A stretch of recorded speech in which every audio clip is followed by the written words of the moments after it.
Hi, I'm Gregg Bordowitz.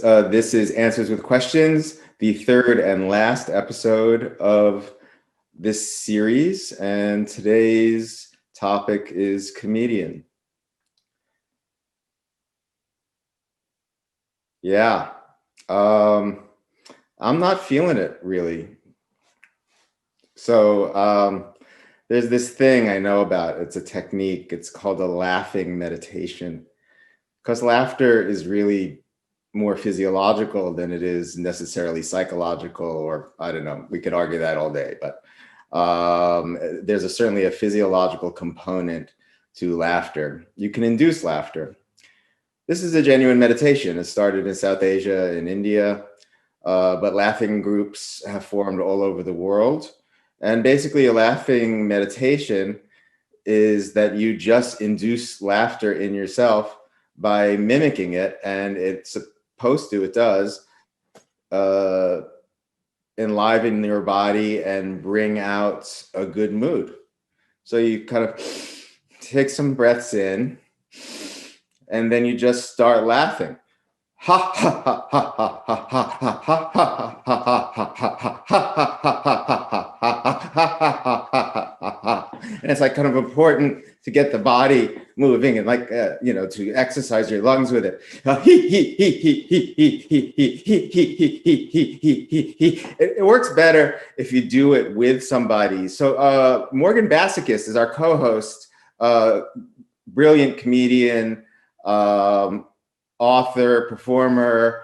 Hi, Morgan. Hi. As you might have predicted, I showed up in not a great mood. I need some help here. So we're going to do a laughing meditation. Okay. So I want you to follow me. First, let's do some breaths. Okay. And just go through the motions of laughing. I'm very familiar with going through the motions. Okay, go ahead. Okay.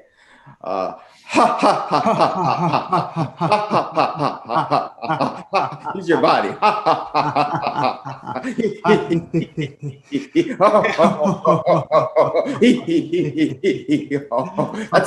That's good. That's good. I'm feeling it. It's much better that you join me. But I think we have another guest on the show, the Illustrious Pearl. Hi. Hi. So we're doing a laughing meditation. Do you want to just follow what we do? It'll help us to prepare for the show. Yeah. Show me. Because you just go through the motions of laughing.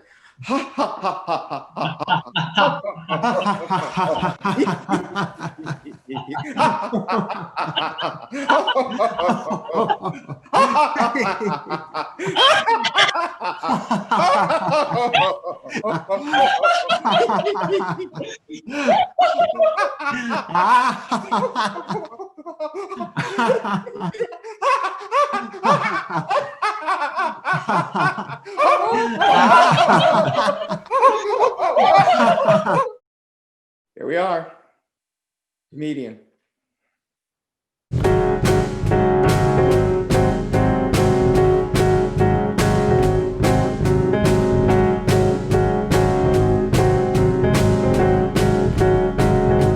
We won't calm down, we won't calm down, we won't calm down, we won't calm down. Don't calm down, don't calm down. Hi again, welcome back for the third episode of Answers with Questions. This is the episode where we discuss comedians, and I'm going to start with a question myself. What's so fucking funny? I mean, really. What is so fucking funny now? I asked myself this question this morning, and I thought about this foundational experience. And I thought about what it means to share a laugh. When I was a teenager, my best friend was Corey. We were in high school, and Corey was a cool kid. And I don't know why he was like really good friends with a nebbish like me. I was really overweight, very queer, bookish, not cool, not cool. But Corey was cool. Corey was like a Paul Newman, good-looking Jew, blonde hair with an Isro. You know what an Isro is? Or a Jewfro? You know, he had kinky hair. And so he had the wild, curly, big hair, a natural. I always wanted an Isro, but I don't have that kind of hair. Anyway, Corey and I spent a lot of time together, mostly, you know, smoking pot and avoiding what we should be avoiding. And Corey always made me laugh. I think I was a little bit crushed out. No, I know I was a little bit crushed out on Corey. We had this routine where we'd be sitting around kind of stoned, staring into space, and Corey would say, "Don't laugh." And I would just start to giggle. And he'd go, "Don't laugh." And I would start to laugh uncontrollably. And then he's like, "I dare you, I dare you, I dare you not to laugh."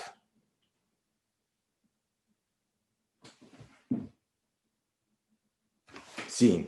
Okay, and we're back. So I'm going to take a couple questions first. By now, you know how this goes. I'll answer some questions that people have called in or sent in various ways, and then we'll go on to our show. Today, we are graced with the presence of Morgan Bassichis and the Illustrious Pearl. I'm very excited for the show, and let's get to it.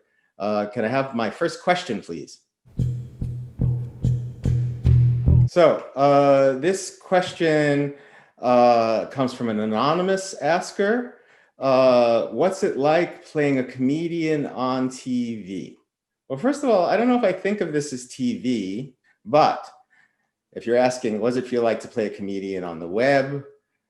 Well, I got into this shtick because as a fine artist, which is what I like to think of myself as, in my more stable psychological states, I long time felt like being a fine artist in our culture is like being a failed comedian. You know, it's just like the jokes don't land, no one gets it.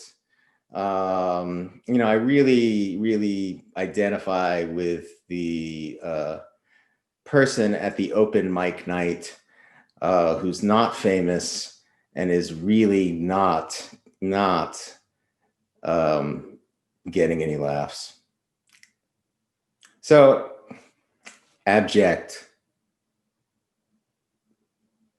Next question. This is Malik Gaines. I wanted to ask about isolation in this time. I'm caring for a family member in my hometown that I fled many years ago. And COVID has isolated us. I'm far away from everybody. And I think about people who went home with AIDS to be cared for by their families who were lucky enough to do that and were isolated at the ends of their lives. What do you do, Greg? What do we do when we're separated? Malik, it's great to hear from you. Sorry to hear the situation you're in. I know Malik, great artist, great scholar. So I'm just going to give you a sincere answer. I'm not going to make a joke. Isolation is hard. I am sitting in my studio. I'm looking at the books that constitute my world. Downstairs in my home is my partner, Christine, who I don't know how I would get through the day without her. We have a dog named Babka, who is a delight. And, you know, I'm just very lucky that even in my isolation, I have these outlets, which I'm very grateful for, outlets like this show. I've been alone in a room with very sick people for very long periods of time. Breathe, even if they're sleeping, even if you're just breathing together. That's presence. and take care of yourself as best you can. Your health, food, hydration. It's hard. It's hard, Malik. And we're colleagues. I think we're friends, but we don't know each other that well. But I do want to send my love and say that I'm going to be thinking about you more. And I know you have Alex and other people in your life, and we'll get through this. That's how we got through the AIDS epidemic. We had what Gramsci said, quoting Pascal. We had pessimism of the intellect and optimism of the will. I've been thinking of you, Malik. Hi, Greg. This is Sian Nai, and I'd like to ask your advice about something. I can't stand social media. I am not on social media, but at the same time, I'm supposed to be a scholar of the contemporary. So this puts me in a bit of a bind. Do you have any advice for me? Wow. Sian Nai, I have never met you, but I just have to take this opportunity to say that your work means a tremendous amount to me, and I am honored that you've appeared to pose a question. I, too, am not on any social media. I am not now, nor have I ever been on Facebook, and I don't have an IG account. Email is enough for me. I find that I just get a lot through osmosis, frankly. So, I just kind of fake it. I feel like I'm familiar enough with the contours of the culture. I get most of the references, again, mostly through osmosis. And I am with you. Social media is another ring in Dante's hell, as far as I'm concerned. One that I don't want to, it just gets chillier as you go down the hole of social media. For those of you who have read Dante, you know that hell is filled with ice, not fire. I have to say, I was a little blindsided by seeing Sian Nai appear. I don't see the questions before we record the shows. And, that was like a little bit like seeing a rock star for me. And I was like, like I wanted to fan out, So sorry if that wasn't coherent. Well, actually, I should apologize every time something appears coherent. So you're welcome. So, as promised, Morgan Bassichis is co-host of our show today. Morgan Bassichis is a genius. Morgan Bassichis is an actual comedian, an artist, a performer, a singer, an author, and a dear, dear friend. So I'm really happy for this last episode that Morgan is going to answer some questions with me. Morgan?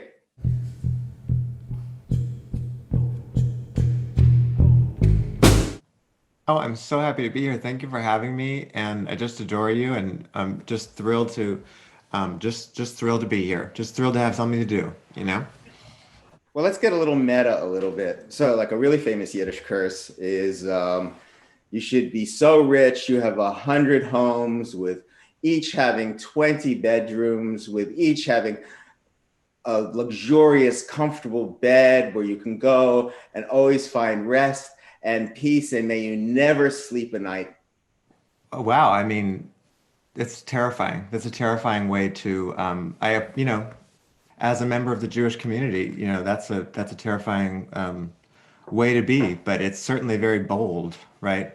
You I appreciate the sharp turn at the end. So congratulations, Jews, for wishing badly on the people you're blessing. I actually have to say I kind of appreciate it. It's the idiom I grew up in. What do you appreciate about it? Because it's like that extra portion of torture. Yes. You're nice. Ooh, the backstab. It's just Right. We love that. We love that. Yeah. I often receive things as curses when they're not even. When people say to me, like, have a safe flight, I always feel like I was planning to. Yeah, until you put the thought in my head that I might not. Thank you. People say get home safe. I'm like, thanks. I intend to. It sort of feels like a kind of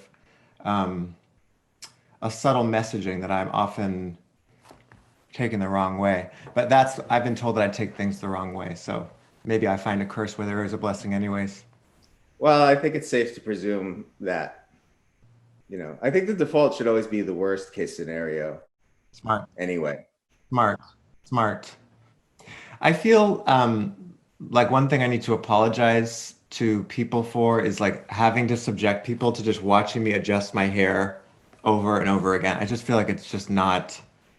I apologize. It's gonna happen. There's no way not for it just to be that. But I'm keeping multiple focuses on you and also adjusting my hair. So I apologize to you. Yom Kippur.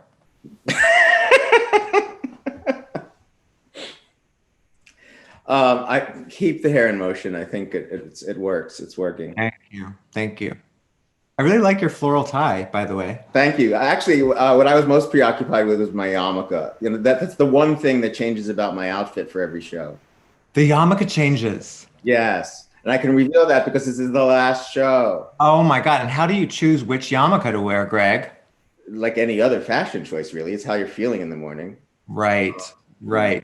There's some practicalities involved. This one's longer and crocheted, but it doesn't need those little barrettes. It seems warmer. So it's warmer also. So it works well as kind of like a hat when I go outside. A seasonal yarmulke. Yeah. Because the clips, they always get caught or tangled. And Right. I hear you. We suffer. Right. Well, you're doing great. And thanks for showing us the range of your yarmulkes. Oh, you haven't seen the range of my yarmulkes. Oh my God. Watch out, world. There's this one, actually. Oh my God. And this is Which one do you like? Do you like this one? This is more hat-like. Oh, I mean, I'm just loving, just keep pulling them out. Well, I don't really have the full complement here, but these are the ones I just have sitting around. This is the other long one. I was thinking more rainbowish, Right. Woodstock, right? But no, I think I'll go with this one. This is my new favorite one that I've been wearing. It's beautiful. Thank you. It's about humility. Yes, it's all about humility. That's my whole thing. Mm-hmm. You're talking about the yarmulke. So I think we have a job to do. Yes. Although I could talk to you like this all day, actually. Me too. So how this works is I've not seen these questions. You haven't seen these questions. Wow. The folks behind the Zoom are going to pitch us the questions, and then we answer them. I'm ready. Well, yes, I'm ready. I am too. Darling Gregg, Vaginal Davis, reporting here from Berlin, Germany. Oh, sweetheart, I'm a maiden aunt, school mom, spinster personality type. And as such, during our second wave of this Pandora pandemic, I have every pre-existing condition of asthma, hypertension, diabetes. And what I'm wanting to know from you is, how can I keep myself from just wanting to be in isolation forever?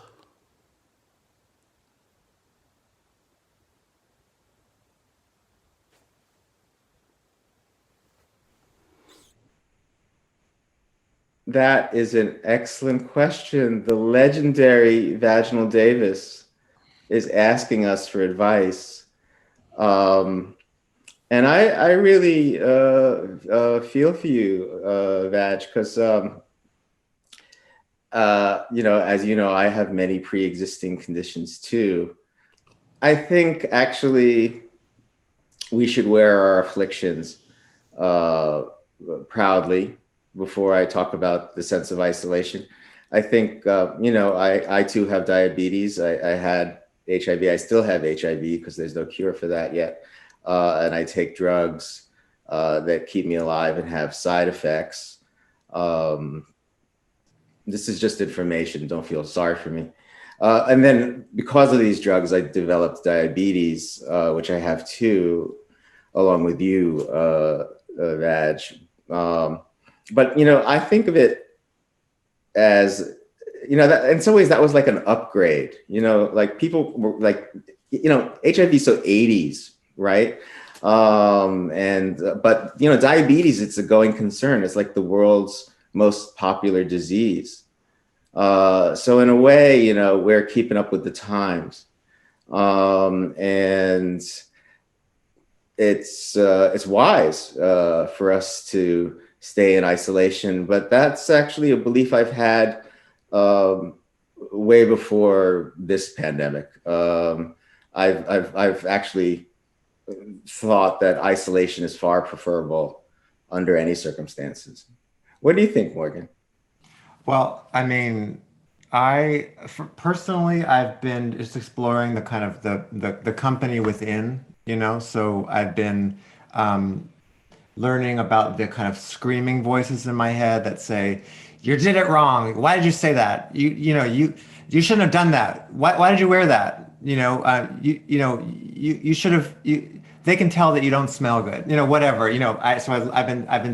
I've been getting to know those kinds of voices. I also have beginning to know a sort of a tantrum child. There's a tantrum child that lives inside me. I don't want to do it. I don't want to. I'm tired. So for me, it's isolation on one level, but also there's company everywhere you go. So that's my response to the legendary Vaginal Davis. Which reminds me that I forgot to tell you, I also have really painful peripheral neuropathy, and I'm allergic to dust. Should we go on to the next question? Buzz writes, I tend to feel responsible for diffusing tension by making jokes. And while this often works, it's not always the right time to make a joke. How do you sit with that tension? How do you determine when is the right time or situation to make a joke? That's an excellent question, Buzz. I suspect this is a question from my friend Buzz Slutsky. If it's you, thank you. I find that people laugh at me whether I'm trying to make a joke or not. I don't know why that is. You're a comedian. You're actually a professional comedian. You would know the answer to this joke. Yeah, I feel like I've been in therapy for like 300 years to figure out that question of why do I feel the need to diffuse the tension? But I first think we should celebrate the skill set of diffusing tension through humor as a kind of magical ability that is kind of like fairies, to varying degrees of success. And then I think a psychopharmacologist is very useful in that in the mix of this conversation as well, I found. Yeah, usually I don't know when I'm in a situation of tension, because compared to growing up with my family, every situation feels relaxed. Right. And I bring that, I assume that tension is there even when it's not there. So right. I assume there's tension to diffuse even if there's absolutely not. So there's that possibility too. Maybe I'm fabricating the tension, or maybe I've projected it onto the situation, because certainly I can bring that. I'm not saying that's happening for you, Buzz. It's happening for me. I'm not sure what's happening for you, Buzz. Yes, that's the crux of the matter, is we don't really know what's happening for anybody. Right. So even, can you pass the salad? is an assault on the senses. Thank you for saying that. I think that was wise. I'm sure it was. I have no question. I hope they keep that one in. Me too. Let's pray about it. How do you pray? Oh, well, let's see, how do I pray? Let's see. I was tempted to try to think of a funny answer to it, but genuinely, let's see, what's a genuine answer to that question, to that genuine, sincere question? How do you pray, right? You're asking me this sincere question so I can give you a sincere response. Yes, I am actually. I think I'm drawing a blank, but I think maybe that's the response. Like that is a kind of form of prayer of a kind of I don't know. I think that is like maybe a prayer that I go back to that I really love, which is I don't know. I don't know. There's that beautiful Martin Buber line, right? And we don't even know how to pray. Right. True. That actually, that is a medieval Christian mystic text, The Cloud of Unknowing. Right. I like that. I like that answer a lot. How do you pray? Well, it seems to me there's two ways to approach God. One is to ask for something or propitiate, which doesn't really work for me because, as I explained in the previous episode, that's really not the kind of God that I believe in, although I do believe in God. For me, prayer is really about expressing gratitude. That just makes me feel humble and attunes me to what's divine in the world. Mm-hmm. That's a beautiful prayer. Thank you. Thank you.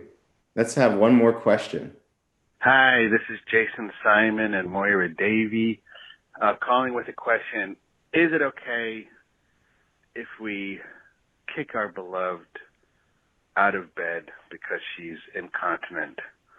Our beloved dog really has lost her control, and but we love having her as a companion in bed, and we feel terrible forcing her out. But I think it's come to that. What do we do? I'll take this one, Greg. I'll take this one because I've been in the position of the dog in this scenario. And so I can speak from personal experience to say that first there's a compassion. You meet that with compassion. Shame is toxic, so we don't meet that. You don't meet that kind of activity in the bed with shame. And then there's a kind of maybe we can find play in I'm not suggesting something that I'm not suggesting, but I just think there's sometimes this crisis of, oh, you just shat the bed, and it's sort of like, yeah, I did, and here we are. What do you think, Greg? I just think the word incontinent is really funny.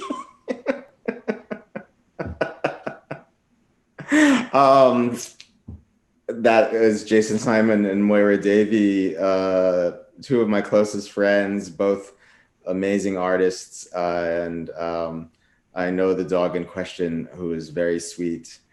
And I feel bad about the situation. I just I just think the word incontinent is hilarious. Just say it. Incontinent. It'd be a good DJ name, DJ Incontinent.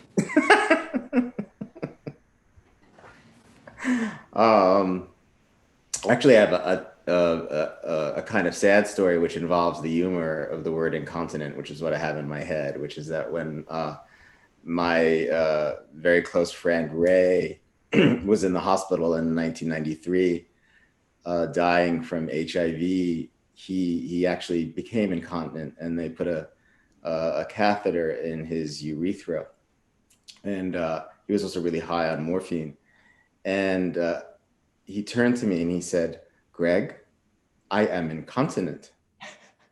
And I said, "Incontinent?" And he said, "Yes, incontinent."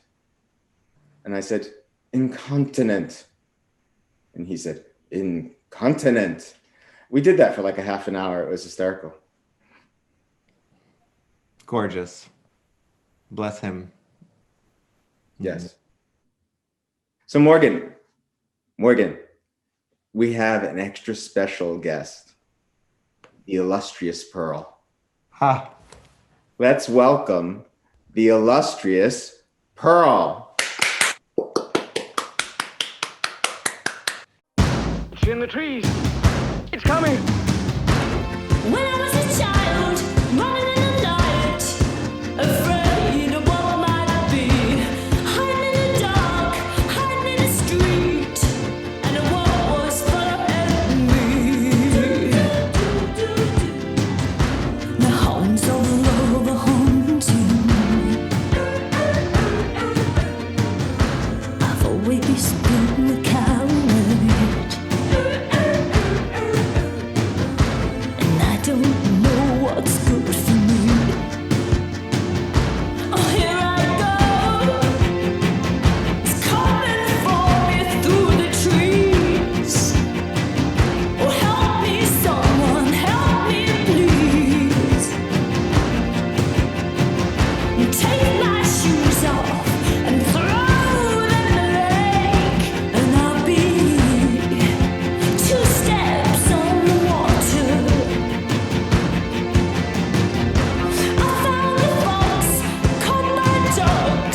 You let me take him in my hands. His little heart, it beats so fast, and I'm ashamed of running away. But nothing real, I just can't deal with this. I'm still afraid to be there. On your arms of love, feel your arms surround me.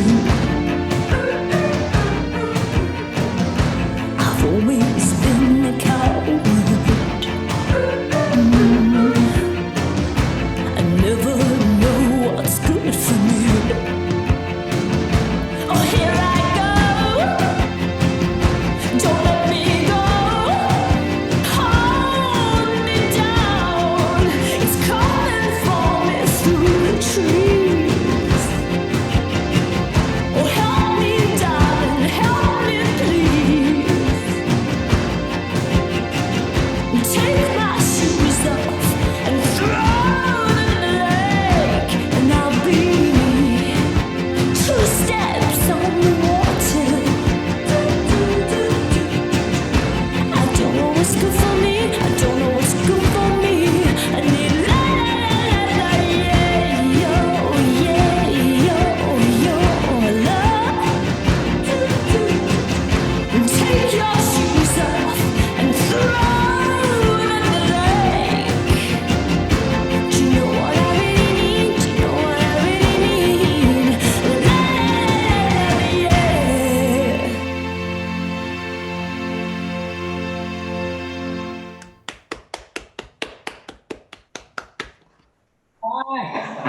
Oh my god. Oh my God, that was That amazing. was fantastic. That was fabulous. Thank you for having me there. I'm so tired. Oh my God, thank heavens for you. That was so beautiful. Thank Can you talk to me about the choice of your song? I was walking through nature and studying Kate Bush. I have to study a lot of people that I don't know. I realized I was born and then I came into this culture and I don't know anyone in terms of art and stuff. So, because, you know, my parents never listened to Kate Bush, right? So this was very much like a study for me. I'm really curious. So what form does study take? You basically just download her whole album. This works for any musician. And you just listen. And then you will yourself into your own world. And you just walk through the streets or through the woods or on the subway and you just lip sync over and over again. And then you begin to fantasize where you might be, who you might be, why you might be saying these things, what kind of movements you make. And you just have to really ignore everyone who's looking at you doing it. I was listening to Kate Bush in the woods. So it was just these deer who I would look up and they would be looking at me. And I felt like the deer and I were, we were in queer coalition in some way, because I know that deer are very queer. of course. And But we call each other dear all the time. yeah, and they were calling me whoa. So it was a beautiful interaction that we had. Who are the other people that you're researching, or do you only research one person at a time? I'm also researching Anita Mui, the canto pop star, which the West has dubbed as the East of, or the Madonna of the East, which I just feel to be so reductive, but I love her. She sings in Cantonese, which is my first language. And to speak another language is to enter another consciousness. And I've performed in Cantonese a couple of times, and it feels, the tool of drag feels different when I'm speaking my or quote unquote my own language, my first language. So that's still something I'm trying to figure out. The mechanisms of drag they don't land the same when I'm like doing Cantonese pop ballads. The Illustrious Pearl, that was amazing. Thank you so much. Thank you. Thank you. So we're gonna answer some questions from the audience, and I would love you to stick around. And well, let's invite Morgan back, and all three of us give advice and answer these questions. Hi, Morgan. Hi. Oh my God. Thank heavens for the Illustrious Pearl. Oh my God. So incredible. The hallway is a queer space. I love it. Hi, my name is Morgan. I am in New York.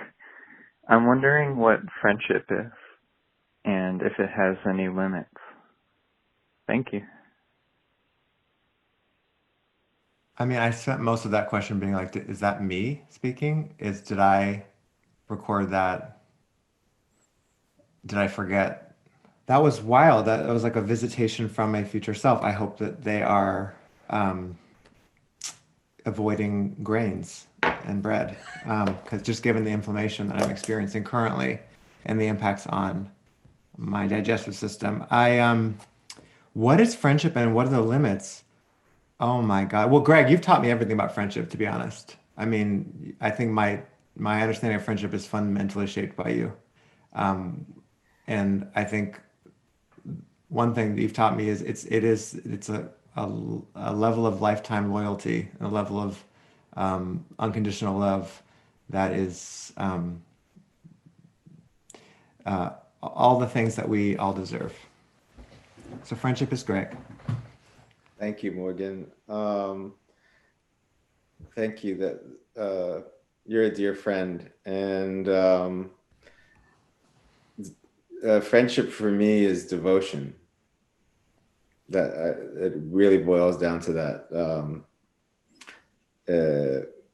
To be my friend is to have my full devotion, which you have, Morgan. Illustrious Pearl, I don't know you very well, but I sense that we could be friends. Yeah, I could be devoted to you. Oh wait, is it the other way around? Sorry? Is it the other way around, or is it? No. It could be reciprocal. Oh gosh, I really need to expand my thinking here. I do think friendship has its limits. Do you think friendship has its limits? I mean, in the past, so I just found out that apparently I'm in my Saturn return. Who knew? I had to Google this. It aligns completely with COVID, but I've lost a couple friends in my isolation and also in my attempts at trying to get closer. Maybe I tried too hard, but yeah, I really am sobered by, oh, maybe the limit is my own understanding of my own feelings. And maybe that's what defines the limits of friendships. I don't know. In terms of friend breakups, that's what I've been thinking about. I think about that too. I've had friends. Well, I don't judge friends necessarily by frequency or of contact necessarily. I identify with that though. There are people in my life who are very important to me who were no longer in my life and still alive. I think the limit, I agree with you, that there is a limit to friendship. And I think the limit is one's ability to address conflict. This is the true test of a friendship. If one is hurt by your friend, can you actually bring it to their attention not angrily, but say, hey, that really hurt and I need to work that out. I know that my friendships are suffering if I feel inhibited in any way that I cannot bring up something that was a difficult passage for us. That gives me a certain amount of hope to hear, for sure. Yeah. So I think we have one more question. Hi, Gregg. This is Lauren Berland, and I'd like to ask you, do you have any sexual hope for anyone? And I'd love to hear from you some speculations about the future of the appetites. That it was so great to see Lauren Berlant, my dear friend and a brilliant theorist and writer, asking a complex question. Illustrious Pearl, Morgan? Yeah, I might be confusing sexual hope with sexual yearning, but I feel like 95% of my hope is sexual hope. But I don't know. I have I have sexual hope. I didn't know I'd be saying this sentence today. I have sexual hope for the future, but I think it's probably just so different for different people. And you know, I'm not partnered, and I actually find that this amount of space is pretty good for me right now, and pretty controlled, which is good for me. But Morgan, what say you? Well, I'm having a wild experience because I'm sure I've had a literal nightmare in which Lauren Berlant asked a question to me or to me on camera with words like that, and I am here to say you can live through your nightmares. You know what I mean? Like you can live through your worst fear, which is that somebody who you deeply respect and who you've learned so much from asks you a question and you have zero to contribute on the subject. So I think that perhaps is its own kind of erotic or its own kind of relationship to desire, to consume one's own worst fantasy. And so here I am exploring this terrain with you all in shock. I think here we're finding what we were talking about before, about the disturbance of words within words, because what is sexual hope? That is it's a brilliant formulation and open in so many ways that one even has to conjecture how to answer, because I've never heard the phrase sexual hope before. So I think that it could mean yearning. I think that the world is an erotic terrain, a sensual terrain. In that I have hope. And I also try to keep alive my attunement to texture and taste and arousal. And in that I have hope. I also think there are things that are undefeatable. The body aspires. And so one can relax into the aspirations, the sensual aspirations of the body. And in that case, there is hope. I felt a lot of sexual hope I'm using Lauren Berlant's words correctly, in getting ready today, and like putting on my face and putting on this hair and putting on this whole thing. And I think, yeah, making art in this way, at least for me, is a really good site for me to exercise that kind of pleasure. Even if it's just with myself, and maybe like I might force a picture of a portrait on you, be like, look how good I look. I remember I stopped doing drag for over the summer, because I was just really tired and there were no shows for a few months. And then the first time I got back into drag after months, I just felt this like explosion of energy. This came out of me nowhere. And it was very sexual in this weird way. and we were doing an outdoor photo shoot, and I was just like, I was texting the photographer, and I was like, I'm gonna go outside, I'm gonna lick a fire hydrant, I'm gonna crawl on the ground. Are you okay with that? And he was just like, sure. But that was like the energy I was feeling, and I never feel that kind of energy. But coming back from COVID and starting to do drag again, I was just like, what is this intense sexual energy I feel in drag right now? So maybe everyone should do drag, is how we, or lean into drag. That's my hope for you. That's my hope. That's my sexual hope for everyone else. That's a great name, Sexual Hope. For something, like a band. Democrats. Is that a good, maybe it's a good campaign slogan? Sexual Hope. Harvey Milk said, you got to give them hope, you got to give them sexual hope. So I think we're at the end of our webisode. This is the last episode. I'm a little sad, but I'm really grateful that I get to share it with both of you. Thank you, Illustrious Pearl, for everything, a beautiful performance, your presence, your light. Thank you. And thank you, Morgan. You're a dear, dear friend. And it's so fun. And I'm so grateful that we get to be friends and do work together like this. Thank you.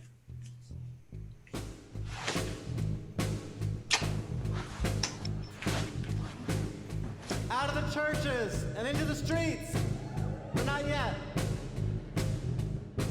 Sadly, we're at the end of our episode, and we're at the end of the series, Answers with Questions. I am very grateful to Morgan and the Illustrious Pearl for doing this third episode for me. I'm grateful to all of the guests who joined me. I'm grateful to the Triple Canopy folks behind the Zoom wall who have been my constant directors, producers, confidants. Way too much information for them. Good night, ladies. Ladies, good night. I forgot the words. We won't calm down, we won't calm down, don't calm down, don't calm down. We won't calm down, we won't calm down, we won't calm down, we won't calm down, don't calm down. Beautiful.